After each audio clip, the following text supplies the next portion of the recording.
Henry Karloff and I were voice actors for a BL audio drama. The problem? He didn't know how to kiss. I didn't know how to moan. With both of us about to lose our gigs, a sudden flurry of on-screen comments floated before my eyes. Edmund, just shut up and kiss him already. At this rate, you're both gonna be unemployed. Exactly. If you two don't kiss, what are us starving fangirls even supposed to listen to? They kind of had a point. I shut my eyes, steeled my nerves, and leaned in toward Henry's thin, slightly parted lips. Bro, I whispered, if we can't fake it, might as well go for the real thing. Edmund, how many times do I have to tell you? You gotta sound like you're moaning. The way you're doing it now sounds like someone's having an asthma attack. And Henry, for God's sake, look at your arm. You made yourself bleed trying to fake kiss sounds. I glanced sideways. Sure enough, Henry's pale forearm was covered in neat rows of red suction marks, like he'd been collecting stamps with his mouth. Producer May, after yelling her 99th cut, looked like she was on the verge of giving up entirely. If this keeps up, I might have to replace both of you. The thought hit me like a punch to the gut. My tuition wasn't paid yet, and my poor dad back home was still scraping by. I was panicking when another row of bullet comments danced across my vision. Edmund, use that cursed mouth of yours and just kiss him already. We paid for this. Give us what we came for. They were making too much sense. If faking it didn't work, maybe we needed the real thing. I didn't have time to figure out what the hell these strange floating messages were. I snuck a peek at Henry's lips, reddish, glossy, just the right mix of softness and elasticity. Frankly, they looked very kissable. Screw it. Even the straightest man has to bow to the pressure of unpaid bills. With a sudden jolt of courage, I blocked May's path. Wait, I think Henry and I can still turn this around. Henry looked at me, utterly confused. Turn it around how?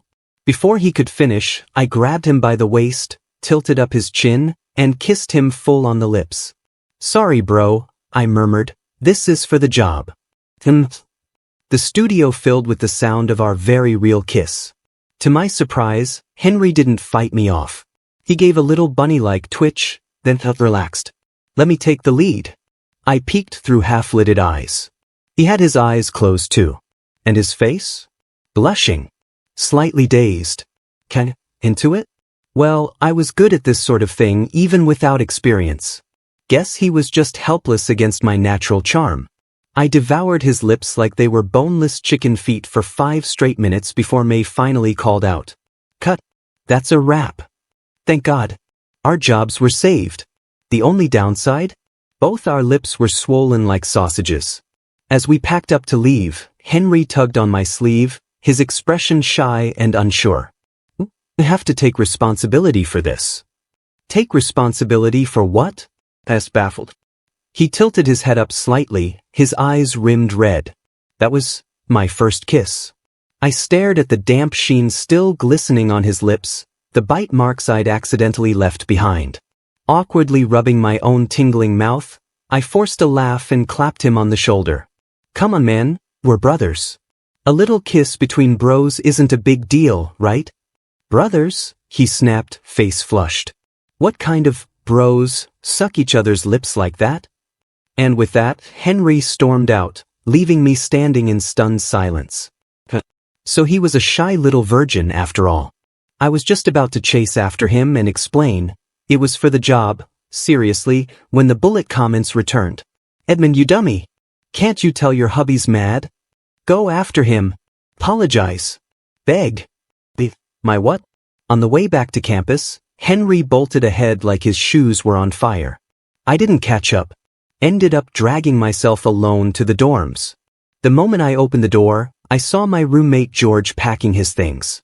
You moving out? He beamed at me. Won 10 grand from a scratch-off yesterday. Figured I'd shack up with my girlfriend. I practically beat my chest in frustration. Why couldn't I catch a break like that? After seeing George off, with the room quiet and the others gone, I figured I'd lie down for a while. But before I could even warm the mattress, someone knocked. I opened the door. And there was Henry, again. He was clutching a pillow and a rolled-up blanket, face glistening with sweat, looking like a pitiful stray cat. Edmund, you know you only get one first kiss in your life. Oh great. He was hitting me with emotional manipulation now? I sighed. What could I do? I let him in. While he tried to flatten out his crumpled bed sheet with all the finesse of a newborn deer, I couldn't take it anymore. Move over. Let me do it. If you keep going like that, you'll still be wrestling with this sheet at midnight. I shoved him gently toward the chair and bent over the bed, smoothing out the corners. Just as I was tugging the last wrinkle into place and backing up to stand, I smacked straight into a warm, solid chest. I turned. Henry was standing right behind me. My heart skipped a beat. Why the hell was he standing that close? Move over. Let me get down. But that wall of muscle didn't budge. Instead, it stepped even closer, deliberately trapping me against the edge of the bed. Edmund, Henry said, voice low, can you not do that pose next time? His dark, obsidian eyes stared straight into mine. His cheeks were flushed so red they could bleed. Inwardly, I was losing it. What pose? Was I supposed to make the bed standing upright? What's wrong with bending over a little?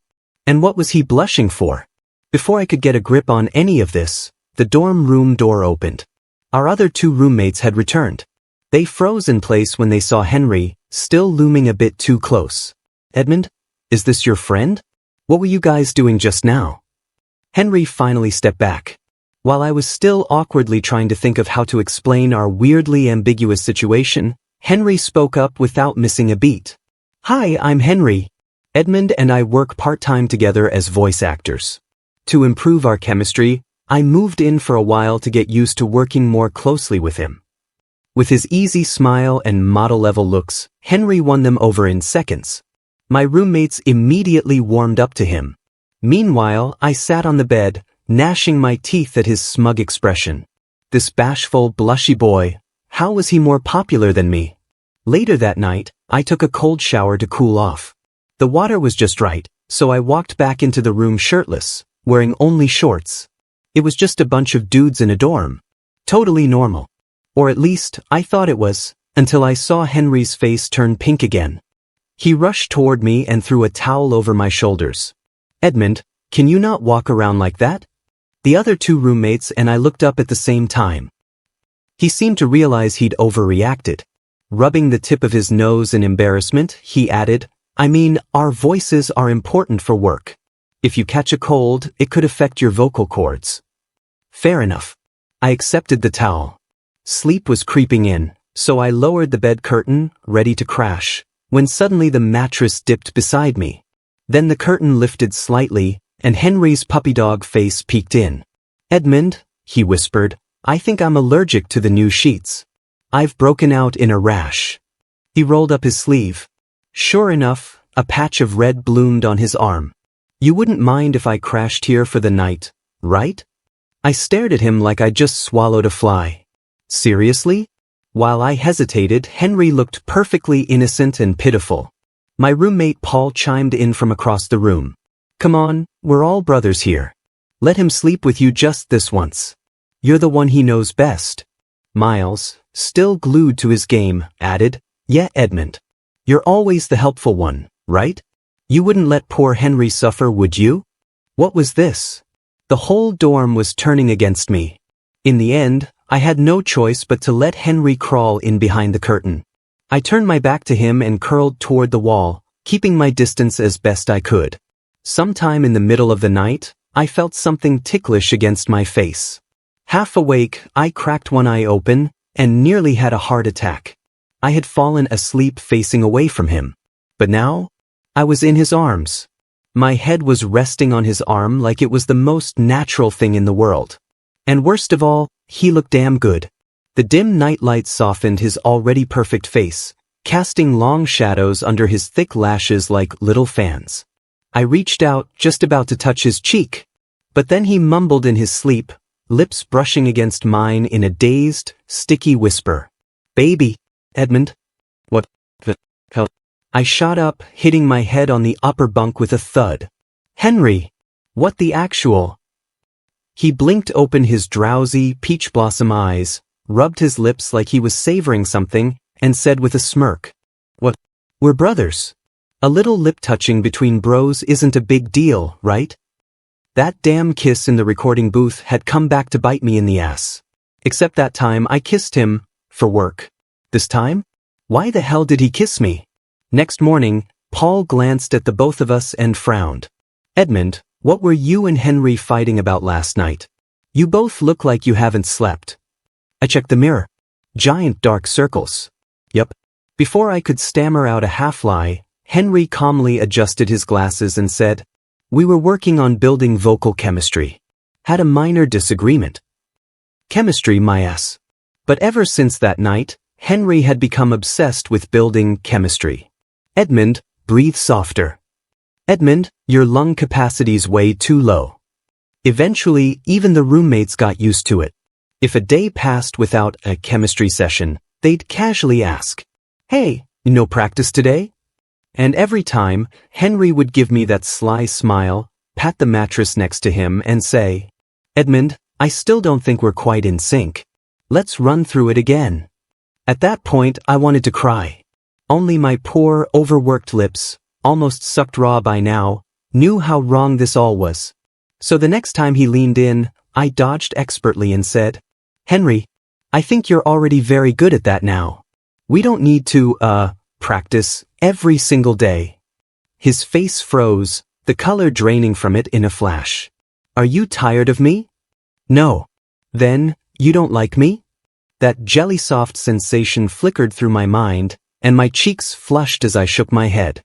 "And not exactly, it's just, my lips kinda hurt." Henry let out a long breath and gently ruffled my hair, like he was coaxing a kitten. "Be good. I'll be gentler next time." What? Why did that sound even worse? The atmosphere was getting a little too weird when, thankfully, a roommate came back and shattered the silence. He tossed us each a cup of yogurt from the bundle he brought back. I'd always loved licking yogurt lids, so as soon as I got mine, I peeled the foil off and gave it a good clean with my tongue. Lid clean to perfection, I noticed Henry's yogurt still untouched in his hand. Assuming he didn't like it, I reached over and snatched it. "If you're not gonna drink it, Henry, I'll take it." Just as I said that, his ears turned red again. "Well, no." He clenched and unclenched his fists like he was fighting some internal demon. "Edmund, can you not lick the lid like that? That ticked me off." "What? Are you judging me because I'm from a poor family? Can't even lick a yogurt lid now?" His face turned a crimson so deep it looked like it might drip. I didn't mean it like that." The next second, he bolted into the bathroom and turned on the shower full blast. I swear, Henry might actually set a world record for the most times one can blush in a single day. I ate a banana, he blushed. I licked a yogurt lid, he blushed. At this rate, he was taking showers 7 or 8 times a day. His skin was probably gonna peel right off. "Edmund." His voice called out suddenly from the bathroom, trembling with something I couldn't quite place. "Henry? You okay? Should I come in?" Silence. Then through clenched teeth. "No need. Just say my name. Don't stop." This guy is not normal. But when I finally stepped into the bathroom and caught the overwhelming scent of body wash, mixed with something else, I had a faint idea of what was going on. Later, while drying my hair, my dad called. The moment I picked up, I was greeted by his thunderous, tearful howling. "Edmund, I'm sorry. I failed again. I lost all the money this time too." I rolled my eyes, already used to this routine. "When have you not failed?" Mom passed away early, and my dad raised me on his own. He had a good heart, but zero financial sense. He always said he was fulfilling my mom's last wish, to give me a better life. But what he didn't know was, people don't earn beyond what their understanding allows. Which is why, for all these years, he's either been losing money, or on his way to losing it. Listening to his sobs, I stayed as calm as a capybara. Well, a loss is a loss. Just think of it as a donation to society. But this time, I used the house as collateral. My vision went black. Then blacker. "You mean, we don't even have a place to live now? And that house was what Mom left us before she died." I nearly passed out from rage. I was about to unleash the full power of my fury when I heard a small noise from behind. Turning around, I yanked open the bed curtain and found Henry's innocent face staring up at me. What the hell? Wasn't he supposed to be out? How long had he been there? Fantastic. Now he'd heard every last embarrassing detail of my family drama. After I hung up, things got awkward. Henry was the first to speak. I just woke up. You were saying something about your dad losing money and your house being gone, but I didn't hear a thing. Not a word. To help my dad, I started taking on more side jobs after class. Luckily, the voice acting gigs paid well, at least enough to scrape by. But for some reason, Henry suddenly disappeared. No calls. No texts. He hadn't been to the studio in ages. Since voice acting was done in pairs, his absence meant I couldn't record either. Work ground to a halt. I stared at the empty chair beside me, feeling strangely hollow inside. Okay, mostly about the lost paycheck. Mostly. I was resting my chin in my palm, bored out of my mind, when someone tapped me on the shoulder. Thinking it was Henry, I was ready to snap. But when I turned around, it was a stranger. Hey, I'm Alec Cooper. I'm new here, just joined as a voice actor. Nice to meet you. He held out his hand. I blinked, then smiled politely and shook it. You're too polite. I've only been here a few months longer than you. No need to act like I'm some veteran. But maybe it was just my imagination. When Alec shook my hand, it felt like he deliberately brushed his thumb against the center of my palm. His voice was smooth and mellow, and honestly, he had talent. Turns out he was actually a junior from my university's broadcasting program. After his audition, he walked over and casually sat down, in Henry's chair. Senior, I passed the test. Want to make me your new partner? Henry's face flashed across my mind. I smiled politely and shook my head. Sorry, but I already have a partner. I'm waiting for him. You mean Henry? Seeing that I didn't deny it, Alec's lips curled into a grin. Well, I wouldn't hold your breath. Henry's the heir to Karloff Corporation, you know? The money he makes from this little side gig wouldn't even buy him a pair of sneakers. What? Henry was the heir to that Karloff Corporation, the multi-billion-dollar empire? My mind spun as I tried to process the revelation. And then, like a film reel playing in reverse, I remembered the first time I met him. It was a sunny day. I was out running on the track in a brand new pair of shoes when someone crashed into me head-on. The world spun, and in the midst of my disorientation, a voice rang out, clear as a bell. Hey, are you okay? I opened my eyes, and there he was, standing under the sunlight, with a brightness that could outshine it. Radiant, wild, and entirely disarming. Like I was possessed, I grabbed him and snapped, You dirted my new shoes. You owe me a pair. He looked guilty, wringing the hem of his shirt with lowered eyes. I'm really sorry. My family's not well off. I can't afford to buy you new ones. Looking at him, so humble and apologetic, I softened. Coincidentally, I was short a partner for voice acting. So I had an idea. If you really need money, I've got a part-time gig doing voice work. Want to give it a try? His eyes lit up as he stared at me wide-eyed. Sure. That way I'll earn the money to pay you back. On the way back, I happened to glance at his feet. He was wearing limited edition sneakers worth thousands. Wait, you said you were poor. How are you wearing shoes that cost more than my rent? He froze, a hint of blush creeping into his cheeks. They're fake, he muttered. All fake. I assumed he was embarrassed about being caught with knockoffs, so I offered a kind smile. It's okay. Being broke isn't shameful. If you like what you wear, that's what matters. Yeah. That's how I met Henry. And how we ended up being partners for quite a while. Snapping back to the present, I rubbed my temples and gave a bitter laugh. Turns out I was the idiot all along. I'd really believed Henry was broke. Thinking back, I should have noticed. After he moved into my dorm, I realized how absurdly delicate he was. His water had to be exactly 38 degrees Celsius, his sheets had to be 100% cotton, and even a light touch could make his skin turn red with irritation. No way was he from a struggling background. Alec's voice snapped me out of my thoughts. Senior, he's rich. He's obviously just playing with you. Guys like him and guys like us? We live in completely different worlds. So, why not give me a chance? His hand slid onto my shoulder, warm breath brushing the edge of my ear. I hated people invading my space. I immediately shoved him off. I'll wait for Henry. I want to hear it from him. Alec didn't seem bothered by my rejection. But what he said next made my chest clench. Senior, are you so insistent on waiting for Henry because you're in love with him? Something snapped inside me. I'd never imagined that someone could so easily uncover the one thing I worked so hard to hide. Though a storm surged in my chest, I tried to keep my face calm. Alec, don't talk nonsense. I was about to brush it off, when he suddenly trapped me against the chair. There's no need to deny it. Because I am too. And so are you, aren't you, Edmund? This time, he didn't call me senior. Of course I knew what he meant. I'm gay. But I'd hidden it for as long as I could remember. From the first moment I met Henry, I liked him. But I never dared say it. I was afraid he'd think I was disgusting, that we'd stop even being friends. So I kept everything locked away, buried deep inside. And now, just like that, Alec had unearthed it. My mouth went dry. My lips were tight. I couldn't even look at him, not when his eyes were burning with desire. He leaned in, lips grazing the edge of my ear. You can probably tell by now. I'm into you.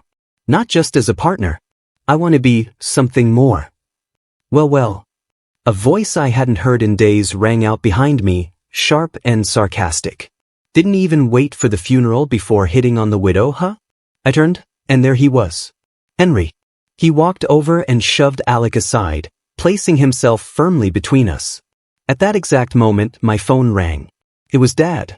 Edmund. Good news. I'm gonna be rich. A mysterious investor just bought into my company, and even bought back your mother's old house. We don't have to worry about money ever again. My heart lifted. Flowers bloomed in my chest. How was it that everything started getting better the second Henry showed up? It felt like he was the reason behind it all. I fought the urge to throw myself at him and instead raised a fist and lightly punched his back. You jerk! Where the hell have you been all this time? It was a gentle punch, but Henry winced.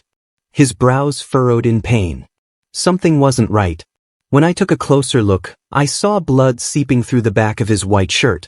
I rushed him to the lounge. As I peeled off the shirt, my heart dropped. His back was covered in dozens of deep, angry welts. They looked like they'd been made by a belt. What happened to you? Henry forced a smile, lips barely moving. Just had to deal with something messy. It's taken care of now. I didn't push. If he didn't want to talk, he must have his reasons. As I applied ointment and changed the gauze on his back, Alec's words echoed in my mind. So you really are the young master of the Shun family. Why'd you lie to me? Why play along with a part-time job? Was it fun messing with a broke loser like me? Or was this some rich boy social experiment? You slumming it for kicks, dragging me along as the token poor friend. I was sulking. Even my hand grew rougher with the medicine.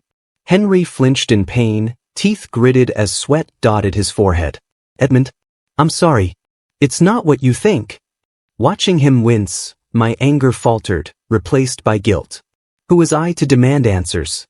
He didn't owe me anything, not the truth, not his real name, not even his presence.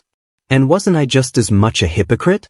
Hadn't I harbored those same hidden feelings toward him? Filthy little thoughts I couldn't even speak aloud? Maybe it was a good thing I never confessed. When I thought he was just like me, I believed we were close, that he was a star I could actually reach. But now that I knew he was Shun family royalty, the gap between us was sky to soil. He wasn't meant to fall, not meant to shine briefly like some shooting star. He belonged up there, distant, luminous, and untouchable. So I made up my mind. If I couldn't have him, I'd settle for being his friend. With Dad's company finally turning around, I didn't have to worry about scraping for cash. I threw myself into my studies and even quit the voice acting job. Just another way to keep my distance. Things between Henry and me returned to normal. Or at least they seemed to. But no matter where I was, I could always feel the heat of his eyes on my back. To spice up campus life, our student club organized a cosplay event. My two roommates, ever the troublemakers, dragged me to pick up a costume with them. When I opened the bag, my jaw nearly hit the floor. A frilly maid dress, complete with floppy bunny ears? I tried to return it, but the two clung to my legs like koalas. Edmund, we're all dudes here. What's there to be shy about? Just try it on for us. Left with no choice, I put on the damn thing. Lace-trimmed miniskirt, fake lashes, fluffy ears and all. When I stepped out, Paul and Miles froze. Paul stuck the ears on my head, Miles taped the puffy bunny tail to my backside, then they took a picture and immediately uploaded it to the dorm group chat. Edmund's face is just unfair. He looks good as a guy and a girl. If Edmund were a girl, I'd be risking it all for that dorm romance, I swear. I glanced at myself in the mirror. Honestly, I did kind of look like a bunny maid. Laughing, I picked up the wand that came with the outfit, pointed it at the door and chanted, "Abracadabra." The door flew open, and Henry came bursting in, breathless. He took one look at me, mini dress, bunny ears, the whole ensemble, and flushed crimson on sight. "Henry," one of the guys cackled, "doesn't Edmund look just like the perfect little wifey?" Henry's eyes darted up, then down, then anywhere but me. Drunk on the attention, I decided to tease him.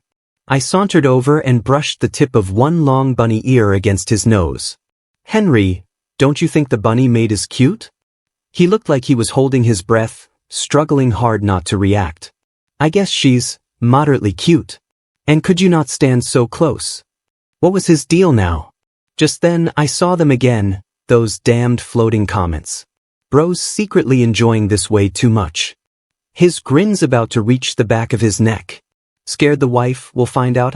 Another cold shower in 3, 2. Sure enough, less than a minute later, Henry bolted for the bathroom. The sound of rushing water followed soon after. I grinned, proud of myself for getting under his skin.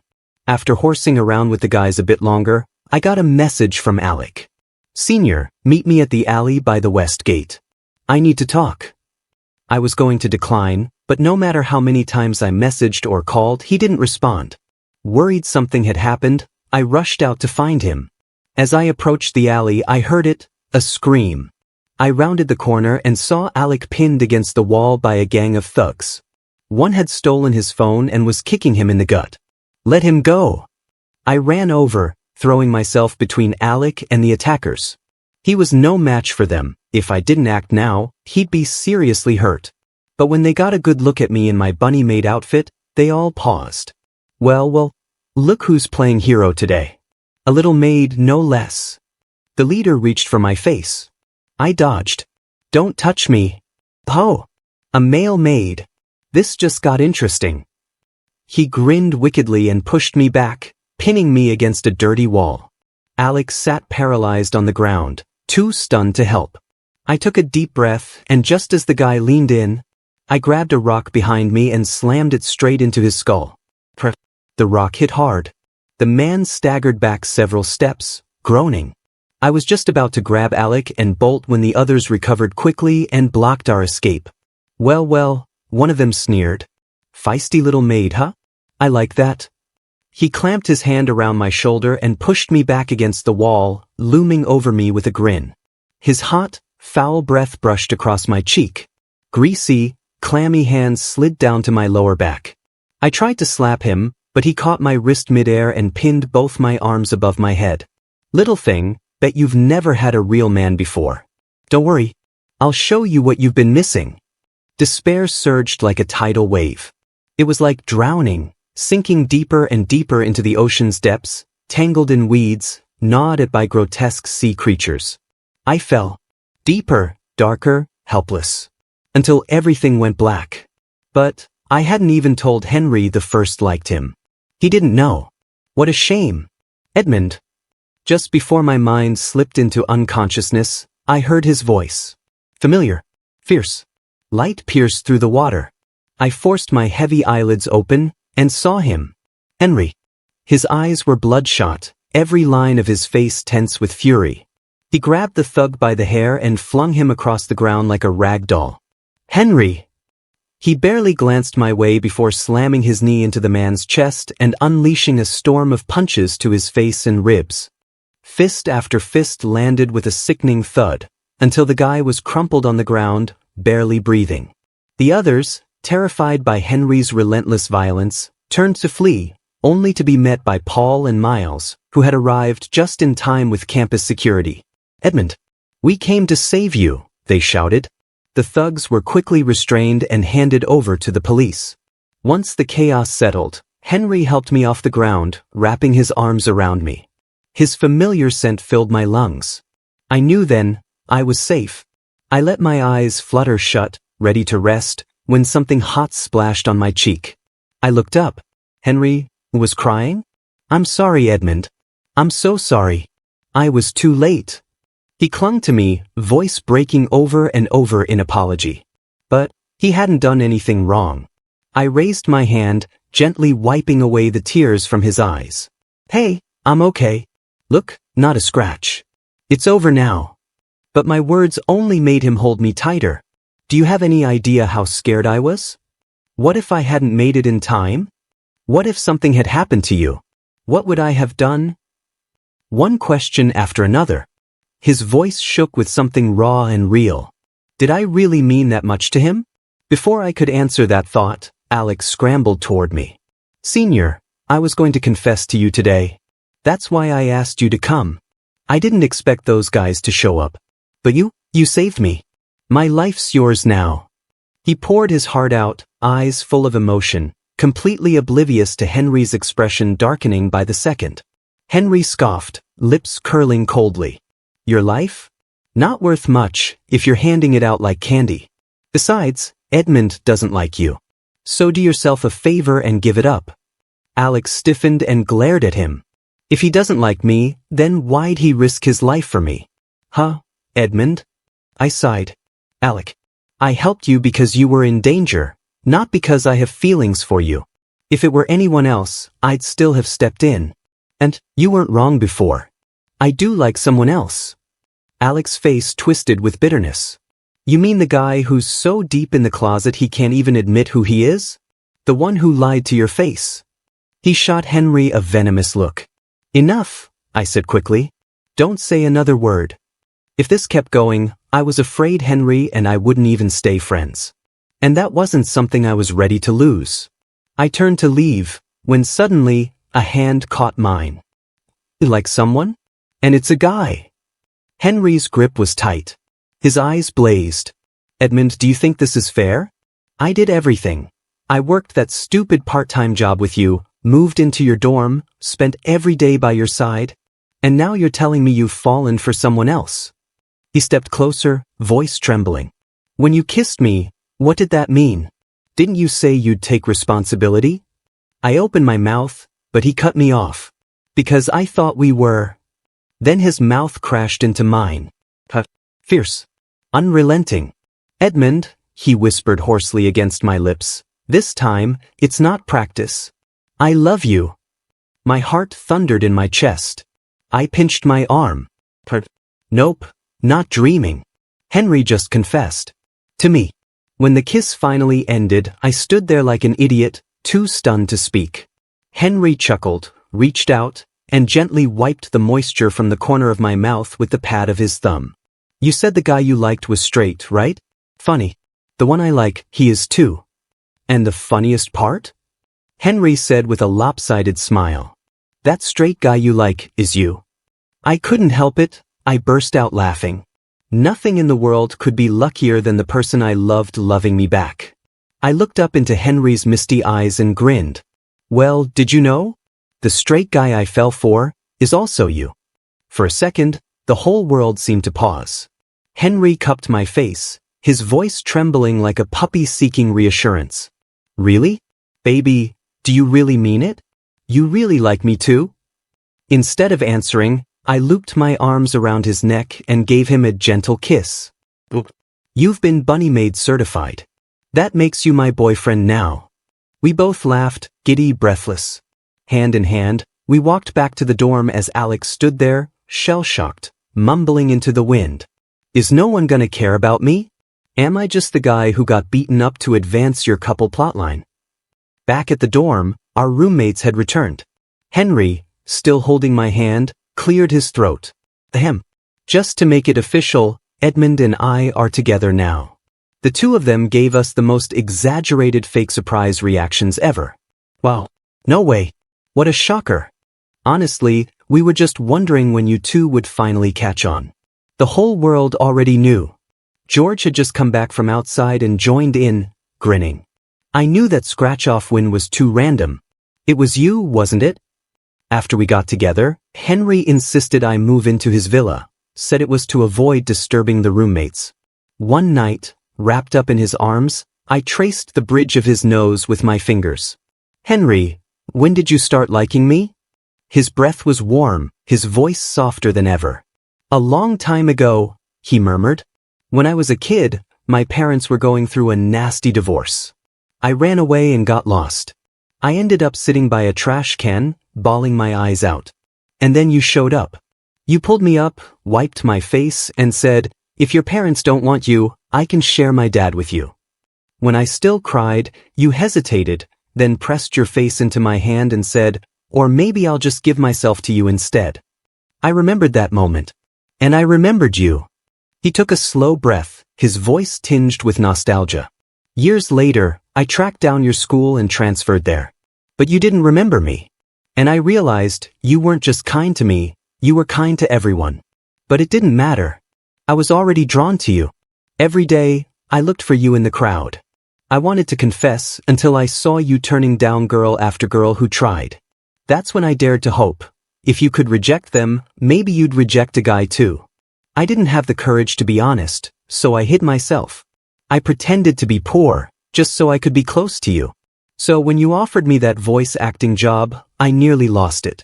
It was the only chance I had. And luckily, I grabbed it. His words made me cry and laugh at the same time.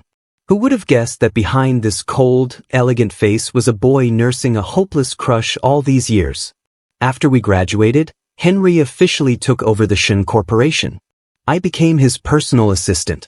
On the day we did the transition paperwork, he insisted on bringing me home to meet his parents.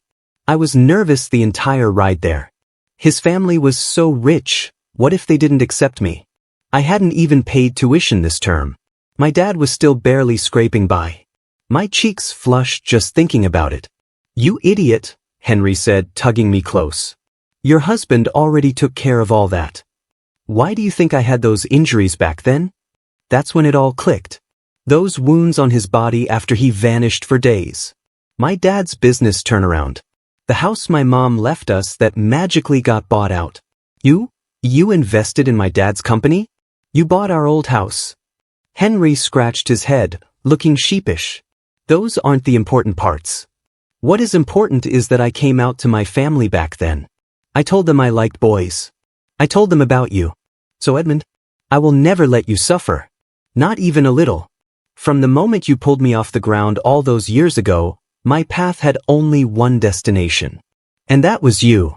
My throat tightened.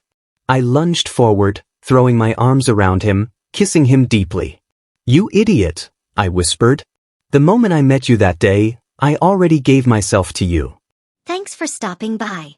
Subscribe and hit the notification bell so you don't miss out on any new videos.